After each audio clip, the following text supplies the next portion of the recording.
నమస్కారం. RTI 9 news కి స్వాగతం. మెదక్ జిల్లా నర్సాపూర్లో కాంగ్రెస్ పార్టీ ఆధ్వర్యంలో భారీ నిరసన కార్యక్రమం నిర్వహించారు. పార్టీ కార్యాలయం నుంచి అంబేద్కర్ చౌరస్తా వరకు కాంగ్రెస్ నాయకులు, కార్యకర్తలు భారీ ర్యాలీ చేపట్టారు. అనంతరం అంబేద్కర్ చౌరస్తాలో మానవహారం నిర్వహించి కేంద్ర ప్రభుత్వానికి వ్యతిరేకంగా నిరసన వ్యక్తం చేశారు. నిరసన సందర్భంగా ప్రధాని నరేంద్ర మోదీ దిష్టిబొమ్మను దహనం చేసిన కాంగ్రెస్ నేతలు కేంద్రంలోని బీజేపీ ప్రభుత్వానికి వ్యతిరేకంగా పెద్ద ఎత్తున నినాదాలు చేశారు.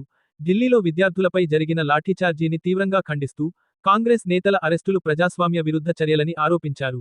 ప్రజాస్వామ్య హక్కులను కాలరాస్తూ ప్రతిపక్షాల గొంతును అణచివేసే ప్రయత్నాలను కాంగ్రెస్ పార్టీ ఎట్టి పరిస్థితుల్లోనూ సహించదని నాయకులు స్పష్టం చేశారు. ఈ నిరసన కార్యక్రమంలో నర్సాపూర్ నియోజకవర్గంలోని వివిధ మండలాలకు చెందిన కాంగ్రెస్ నాయకులు, ప్రజాప్రతినిధులు, కార్యకర్తలు పెద్ద సంఖ్యలో పాల్గొని సంఘీభావం తెలిపారు.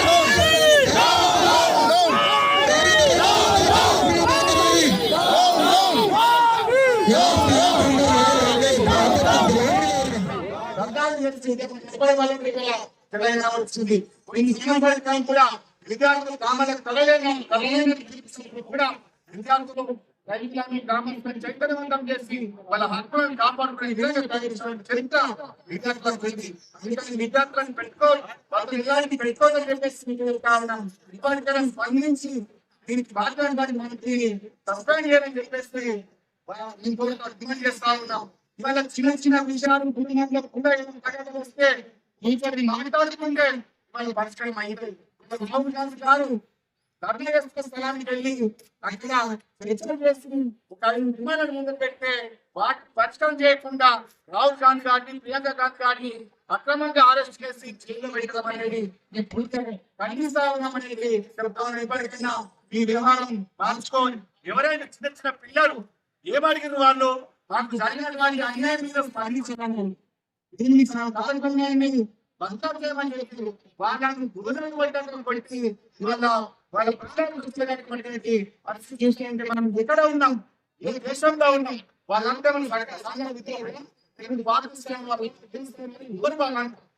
దేశం పిల్లలే కదా, వాళ్ళ జీవితాలు ఏంటి, మన జీవితాలు నాశనమైనవి, దానికి బాధ్యత వాళ్ళని మన తొలగించాలని చెప్పి డిమాండ్ చేస్తా ఉంటే ఇవాళ వాళ్ళని హింసించి రకరకాల భాషలు ఉపయోగించి రాజకీయాలు చేసి మద్దతు తెలిపినటువంటి ఒక ప్రధాన ప్రతిష్ట రాహుల్ గాంధీ గారిని అలాగే కేంద్ర గాంధీ అరెస్ట్ చేసి అణిచేయడానికి చెప్పేసి విధానం ఉంటే దేశంలో ఆ మంత్రిని ఆధ్వర్యంలో ఇక్కడ ధర్నా కొనుక్కున్నాము. ఎంతో మంది విద్యార్థులు ఇక్కడ వచ్చారు. అట్లాగే రాహుల్ గాంధీ గారిని అరెస్ట్ చేయడం కూడా ఖండిస్తున్నారు ఇక్కడ.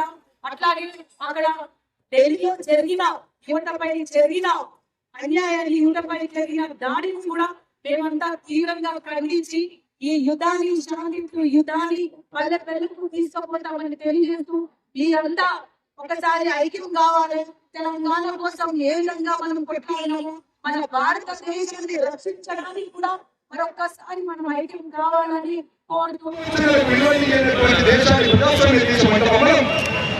కాబట్టి మనం అందరం గొంతు విప్పాల్సిన ఆవశ్యకత ఏర్పడ్డది. పార్టీలకు అతీతంగా, వర్గాలకు అతీతంగా, కులాలకు అతీతంగా, ప్రాంతాలకు అతీతంగా మనం తెలంగాణ ఉద్యమం సాధించుకున్నాం. మరి ప్రశ్నించే గొంతు ఆ రోజు సోనియా గాంధీ లేకపోతే, సోనియా గాంధీ చట్టం చెప్పకపోతే మన తెలంగాణ వచ్చేదా?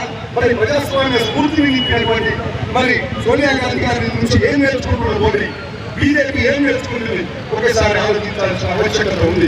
కాబట్టి నేను ఇక్కడ వచ్చినటువంటి నా సోదరులందరికీ కూడా చెప్తున్నా, ఎప్పుడైతే దేశం ప్రమాదంలో పడతారో, మన రాష్ట్రం ప్రమాదంలో పడతారో, మన హక్కులు కావాల్సిన ప్రయత్నాలు జరుగుతాయో అప్పుడు ఖచ్చితంగా గలం విప్పాల్సిన అవసరం ఉంది.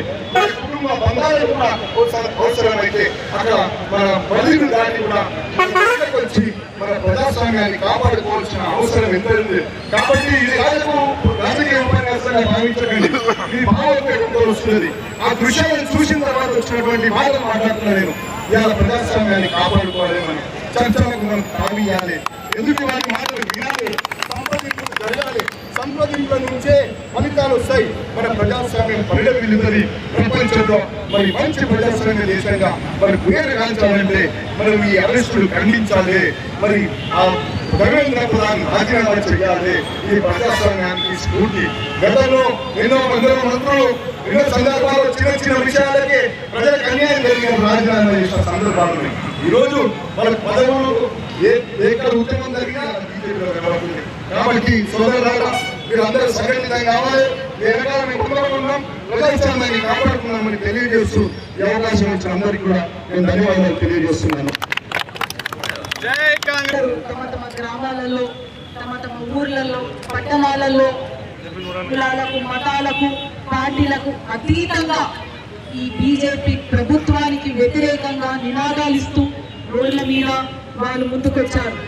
ఎందుకోసమంటే గత 15 ఏళ్లుగా బీజేపీ పార్టీ నడుపుతున్న విధానం మన భారతదేశం మనకు రచించిన మన భారత రాజ్యాంగాన్ని ఒక్కొక్క పేజీ తీసేస్తూ సామాన్యమైన ప్రజలకు పేద ప్రజలకు అన్యాయం చేసుకుంటూ వస్తుంది. మీరు చూసుకుంటూ వస్తే రైతుల పట్ల కూడా ఈ విధంగానే దౌర్జన్యం చేసి వాళ్ళ శాంతియుతంగా జరుపుతున్న ధర్నాన్ని తీసేసి వాళ్ళని జైలు పాలు చేసి ఈనాటికి కూడా వాళ్ళకి ఎటువంటి న్యాయం జరపలేదు. అట్లాగే చూస్తే